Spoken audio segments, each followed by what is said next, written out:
में आपका स्वागत है। आज हम आपको पढ़ाएंगे क्लास 12 फिजिक्स फर्स्ट चैप्टर। जैसा कि स्टार्ट करने से पहले बताएंगे, आंखों में नींद बहुत है पर सोना नहीं है, ये समय है कुछ करने का, इसे खोना नहीं है। तो स्टार्ट करते हैं हम लोग। हम आपको पढ़ा चुके हैं, जैसा कि हम आपको कक्षा 12 फिजिक्स, इसमें हम आप लोगों को पढ़ा चुके हैं आवेश किसे कहते हैं, आवेश क्या होता है, आवेश कैसे उत्पन्न होता है। इतनी चीज़ें आपको हम पहले से पढ़ा चुके हैं। आज इसके बाद पढ़ाएंगे आपको आवेश का मात्रक, आपको हम पढ़ा चुके हैं। आज हम आपको पढ़ाएंगे आवेश संरक्षण का नियम। संरक्षण का नियम, ये आवेश संरक्षण का नियम क्या कहता है। आवेश संरक्षण का नियम कहता है कि आवेश को ना तो उत्पन्न किया जा सकता है और ना ही नष्ट किया जा सकता है। आवेश को सिर्फ एक वस्तु से दूसरी वस्तु पर मतलब कि स्थानांतरित किया जा सकता है, यानी कि ट्रांसफर किया जा सकता है। ट्रांसफर किया जाता है, यानी कि लिख सकते हैं आप लोग, आवेश को ना तो उत्पन्न किया जा सकता है, ना तो उत्पन्न किया जा सकता है और ना ही नष्ट किया जा सकता है। जा सकता है, आवेश को ना तो उत्पन्न किया जा सकता है और ना ही नष्ट किया जा सकता है। आवेश क्या है, यानी कि आवेश जैसे दो वस्तुएं हैं और दोनों पर आवेश है, तो जब हम उनको आपस में टच करेंगे तो आवेश एक वस्तु से दूसरी वस्तु पर स्थानांतरित हो जाता है, लेकिन नष्ट नहीं होता, ना ही उत्पन्न होता है। इसके बाद की हेडिंग हमारी है मूल आवेश किसे कहते हैं। मूल आवेश, मूल आवेश, मूल आवेश का मतलब क्या है ये समझिए। मूल आवेश का मतलब है कम से कम आवेश, कम से कम, जितना कम हो सके। तो कितना कम हो सकता है आवेश, यानी कि मूल आवेश जो आपका है वो 1 इलेक्ट्रॉन के बराबर होता है। यानी किसी आवेशित कण पर कम से कम आवेश की मात्रा, उस पर मूल आवेश कहलाता है। यानी कि किसी कण पर आवेश की कम से कम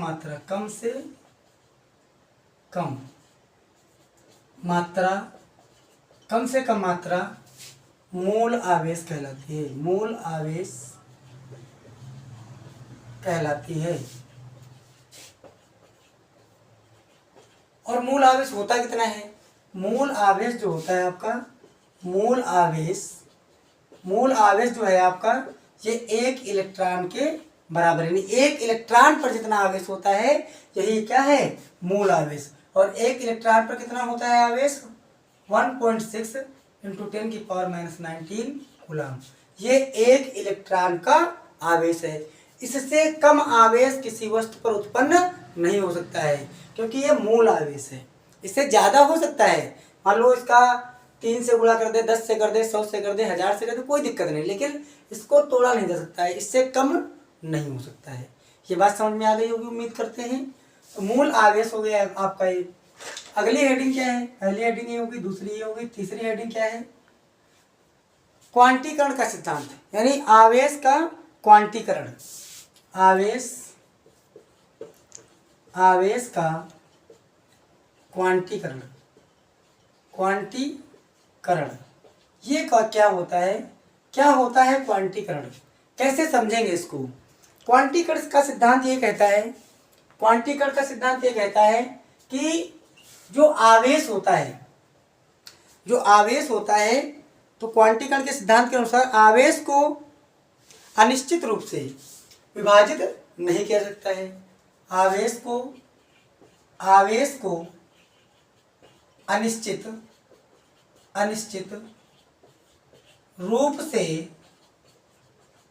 रूप से विभाजित नहीं किया जा सकता है। यानी कि आवेश जो होते हैं, आवेश को अनिश्चित रूप से विभाजित नहीं किया जा सकता है। तो आप लोग सोच रहे होंगे ये अनिश्चित क्या होता है। अनिश्चित का मतलब ये है, जैसे एक इलेक्ट्रॉन आपका है, एक इलेक्ट्रॉन है आपका, तो इसको आधा नहीं कर सकते आप, इसका 3/2 भाग नहीं कर सकते आप, 2/3 3/2 इलेक्ट्रॉन नहीं हो सकता है आवेश, या 5/3 इलेक्ट्रॉन, ये सब आवेश नहीं हो सकते हैं। जैसे कि ढाई आवेश, ऐसा नहीं हो सकता है। ठीक है, जैसे मान लो ये ऐसी चीज़ें हैं, जैसे मान लो कोई चीज़ लेने गए आप बाजार से, जैसे मान लो आप लेने गए पेन लेने गए, मान लो पेन, तो पेन आप मांगेंगे तो 1 मांगेंगे, 2 मांगेंगे, 10 मांगेंगे, क्या आधा पेन मिलेगा? नहीं मिल पाएगा। इसी प्रकार आवेशों को अनिश्चित रूप से विभाजित नहीं किया जा सकता है। यानी कि आवेश आपका 2 इलेक्ट्रॉन या 3 इलेक्ट्रॉन या 10 इलेक्ट्रॉन या ऐसे इस रूप में हो सकता है। ये बात समझ में आ गई? जैसे कि आवेशों को अनिश्चित रूप से बांटा नहीं जा सकता है, आवेशों को पूर्ण संख्या से ही गुणा करना है। मूल आवेश जो आपका इलेक्ट्रॉन ई है, इसको पूर्ण संख्या से गुणा करना होता है। ये बात समझ में आ गई? इस प्रकार से आवेशों को बांटा जाता है और इस प्रकार से बांटा नहीं जाता है। तो ये क्वांटीकरण का सिद्धांत कहता है कि आवेश जो होते हैं उनको अनिश्चित रूप से बांटा नहीं जा सकता है। कोई दिक्कत? यहाँ तक आप समझ चुके होंगे, इसका शॉर्ट स्किल ले सकते हैं। इसके आगे हम बढ़ते हैं, जो आपके पेपर की दृष्टि से बहुत ही इम्पोर्टेंट टॉपिक है। तो इम्पोर्टेंट है क्या? क्या है अगला टॉपिक? अगला टॉपिक क्या है समझिए।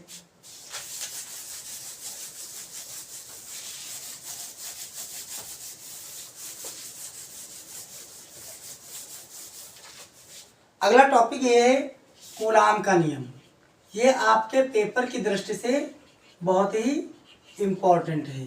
कूलाम का नियम, कूलाम का नियम। तो कूलाम ने क्या बताया, क्या कहा कूलाम ने, क्या नियम दिया, समझिएगा। जैसे कि मान लो 2 पॉइंट आवेश, बिंदु आवेश इनको हिंदी में कहेंगे, 2 बिंदु आवेश हमने लिया। ये मान लो निर्वात में स्थित है। कहाँ स्थित है? निर्वात में। मान लो इन दोनों के बीच की दूरी कितनी है? r है। कितनी है? r। यानी कि जब 2 बिंदु आवेशों को निर्वात में रखा जाए, तो निर्वात में रखे हैं, तो इनके बीच में बल कार्य करेगा। क्या करेगा? एक बल कार्य करेगा। तो आवेशों पे डिपेंड करता है कैसा बल कार्य करेगा, आकर्षण का या प्रतिकर्षण का। तो यहाँ पर देख रहे होंगे आप, अगर दोनों आवेश धनात्मक है तो होगा प्रतिकर्षण, दोनों अगर ऋणात्मक हैं तो भी प्रतिकर्षण होगा, दोनों अगर विपरीत हैं, एक प्लस और एक माइनस, तो आकर्षण होगा। बात समझ में आ गई? तो यहाँ पर समझो लिखना क्या होता है, कहना कैसे है। तो इसका फॉर्मूला होता है F समानुपाती Q1 Q2 बटे R²। ये फॉर्मूला होता है। इसी से परिभाषा समझो आप लोग। कहना क्या है? कहोगे कूलाम के नियम के अनुसार किन्हीं दो बिंदु आवेशों के बीच लगने वाला आकर्षण अथवा प्रतिकर्षण, क्योंकि कोई भी हो सकता है, आकर्षण अथवा प्रतिकर्षण बल उन दोनों आवेशों के गुणनफल के समानुपाती तथा बीच की दूरी के वर्ग के व्युत्क्रमानुपाती होता है। इसे हम क्या कहते हैं? कूलाम का नियम। थोड़ी सी बात और समझ लीजिए। कुछ बच्चों को समानुपाती हम बोलते हैं और व्युत्क्रमानुपाती। तो इसको आप नहीं समझ पाते होंगे, कब हम समानुपाती पढ़ेंगे और कब हम व्युत्क्रमानुपाती पढ़ेंगे। तो समझिएगा ध्यान से।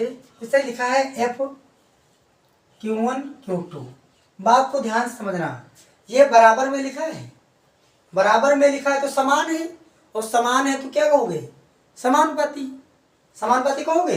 अब देखो यहाँ पर एफ निशान वही है लेकिन लिखा है नीचे, तो ये परेशान कर रहा है इसको, इसके विपरीत जा रहा है, बराबर जा ही नहीं रहा है, बराबर है ही नहीं, तो इसी को कहते हैं व्युत क्रमानुपाती। यहाँ पर इसको क्या पढ़ोगे, व्युत क्रमानुपाती, और यहाँ पर क्या पढ़ोगे, समानुपाती। अगर बराबर में है तो समानुपाती, और देखो ये ऊपर है और ये नीचे है तो क्या पढ़ोगे, व्युत क्रमानुपाती। ये बात समझ में आ गई, तो पढ़ना समझ में आ गया। डिफिनेशन कैसे लिखेंगे वो बता दिया, बाकी लिख के बता रहे हैं कैसे लिखा जाता है। कहोगे इस नियम के अनुसार, इस नियम के अनुसार किन्हीं दो बिंदु आवेशों के बीच, आवेशों के बीच लगने वाला आकर्षण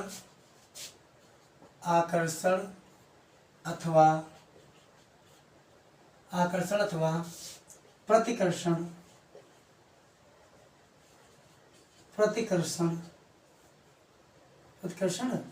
बल,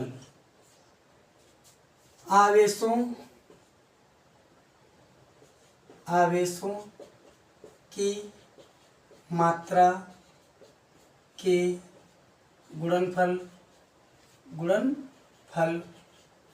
के समानुपाती तथा उनके बीच की दूरी के व्युत क्रमानुपाती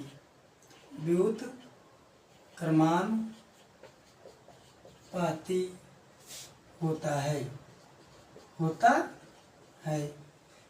क्या लिखना है आपको, इस नियम के अनुसार किन्हीं दो बिंदु आवेशों के बीच लगने वाला आकर्षण अथवा प्रतिकर्षण बल, आवेशों की मात्रा के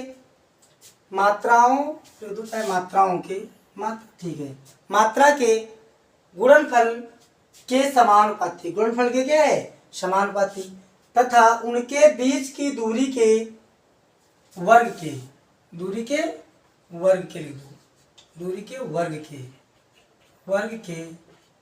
व्युत क्रमानुपाती होता है, व्युत क्रमानुपाती होता है। बीच की दूरी के, उनके बीच की दूरी के वर्ग के व्युत क्रमानुपाती होता है। ये बात समझ में आ गई, तो यहाँ पर आप फार्मूले लिख दीजिए, आप इसको लिख दीजिए Q1 Q2 बटे R स्क्वायर। इतनी बात समझ गए होंगे। तो अगर हम देखें इसको हटाएंगे जब, तो एक नियतांक मानते हैं K Q1 Q2 बटे R स्क्वायर, जहाँ पर K का मान लिया जाता है K बराबर 1/4 pi epsilon not. Epsilon not क्या है, निर्वात की वैद्युतशीलता। F बराबर 1/4 pi epsilon 0 into Q1 Q2 बटे R स्क्वायर, और बल का मात्रक क्या होता है, न्यूटन हिंदी में लिखते हैं न्यूटन, इसका सिंबल N। बात समझ में आ गई, तो ये आपका फॉर्मूला हो गया। तो ये कब लगाना है फॉर्मूला आपको, ये फॉर्मूला आपको तब लगाना है जब किन्हीं दो बिंदु आवेशों के बीच बल निकालने को बोला जाए। बात समझ में आ गई होगी उम्मीद करते हैं। तो इसका शॉर्ट स्क्रीन ले लीजिए। अब हम इसके आगे बढ़ते हैं।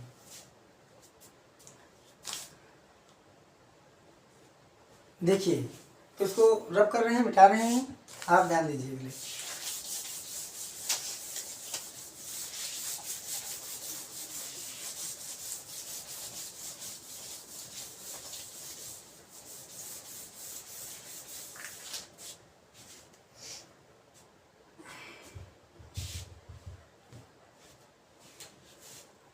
अगला नियम हमारा है कणों के बीच अध्यारोपण का सिद्धांत। या आवेशों के बीच, आवेशों के बीच अध्यारोपण, अध्यारोपण का सिद्धांत, रोपण का सिद्धांत, ये क्या कहता है? आवेशों के बीच अध्यारोपण का सिद्धांत कहता क्या है? ये सिद्धांत ये कहता है, जैसे मान लो कोई निकाय बना दिया गया, बहुत सारे आवेशों को रख दिया, Q1 हो गया, ये Q2 है, ये Q3 है, Q4 है, Q5 है, और इसी प्रकार से बहुत सारे आवेश रखे हुए हैं। मान लो ये Qn है, Qn का मतलब कितना भी हो, कोई भी आवेश हो सकता है। तो ये एक निकाय हो गया। क्या हो गया? निकाय। ये सब इस प्रकार से एक सिस्टम है, आवेशों को रखा गया, इसको निकाय बोलते हैं। तो मान लो किसी एक आवेश पर बल निकालना है, मान लो Q1 पर हमको अब बल निकालना है। कैसे निकालेंगे? इसके कारण एक बल लगेगा, एक इसके कारण बल लगेगा, इसके कारण भी बल लगेगा, इसके कारण भी बल लगेगा, इसके कारण भी, सभी इस पर क्या लगा रहे हैं? बल लगा रहे हैं। तो इस पर लगने वाला बल, मान लो ये वाला बल F1 है और ये 3 है, तो 1 3 हो गया, F1 4, F1 5, F1 2, F1 n, इस प्रकार से हो गया। तो मान ले, समझेंगे हम लोग कैसे, किसी एक आवेश पर लगने वाला बल सभी आवेशों द्वारा लगाए गए अलग अलग बलों के योग के सदिश योग के बराबर होता है। यानी कि आप लोग कहेंगे इस नियम के अनुसार, इस नियम के अनुसार विभिन्न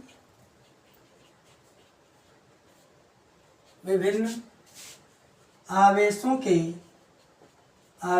के निकाय में किसी एक आवेश पर लगने वाला कुल बल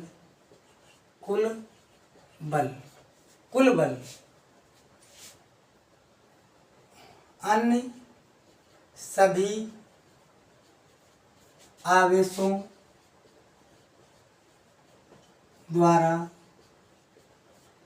लगाए गए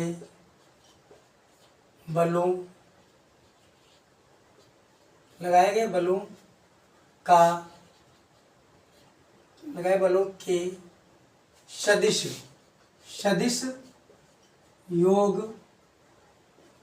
योग के बराबर होता है।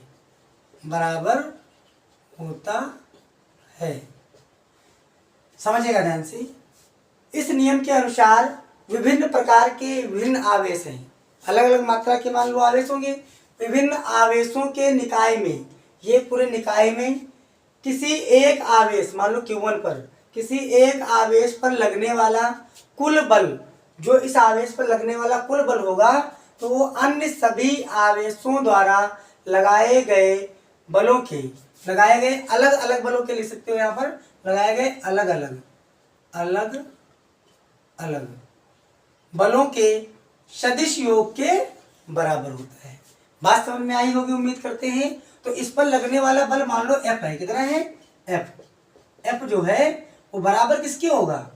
वो बराबर होगा F12 plus F13 plus F14 plus F15 plus F1n। इस प्रकार से कितने भी आवेश हो सकते हैं।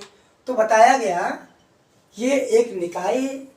इस निकाय पर अगर मान लो किसी एक आवेश पर हमको बल निकालना हो, तो जितने आवेश रखे गए हैं उन सभी सब क्या करेंगे, एक ये इसको इधर से बल लगाएगा, इधर से बल लगाएगा, इधर से इधर, सब अपना अपना बल लगाएंगे। जो सब बल लगाएंगे तो इस पर लगने वाला कुल बल सभी आवेशों द्वारा लगाए गए अलग अलग बलों के योग के बराबर होता है। सदिश योग क्यों कहा जाता है? सदिश योग का मतलब ये होता है कि इसको निशान के साथ आप जोड़ना होगा। कभी पर यहाँ पर मान लो आकर्षण बल है, कहीं पर प्रतिकर्षण बल है, तो इस प्रकार से हम सदिश योग लिखते हैं। क्या लिखते हैं? सदिश योग। तो आज के लिए इतना ही, मिलते हैं कल और जुड़े रहिए साथ में। आप एक एक चीज का कराया जाएगा, एक एक हेडिंग लिख करके समझाई जाएगी और सारे न्यूमेरिकल्स सॉल्व कराएंगे। एक एक न्यूमेरिकल्स को करा दिया जाएगा। धन्यवाद फॉर वॉचिंग। Thank you.